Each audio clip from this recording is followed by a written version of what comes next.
حصل ان كان في اب كاهن عنده ولد من اولاده بيعترف، وكان ولد حلو، لكن للاسف الشديد تحكي القصه ان الولد ده اتلم عليه 5 6 من اصحاب السوق، اصحاب وحشين جدا، وابتدوا يعملوا له عمليه غسيل مخ. ابونا سمع ما سكتش، خد بعضه لما عرف مكان ابنه ده موجود فين وراح له.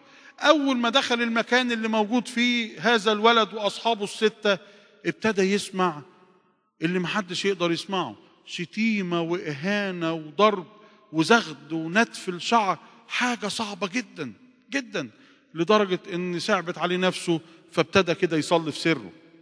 قال يا رب لو الشتيمه والاضطهاد دول هيكونوا سبب ان ابنك يرجع، انا ما عنديش مانع يا رب، المهم انه يرجع.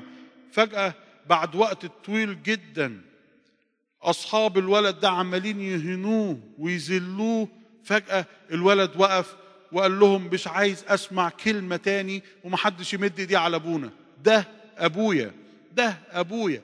محدش يستحمل كل اللي حصل فيه غير واحد عرف انه يحب، واحد عرف انه يدوقني طعم ربنا، انا همشي معاه ومش عايز اي حد يتعرض لنا. وفعلا الاب الكاهن ياخد الولد ده ويخرج بيه بره البيت ده. اب كاهن قبل ان ذاته تموت، وكانت النتيجة ثمر كتير، ابنه يرجع لحضن ربنا. واحنا يا احبائي بنبقى قاتلين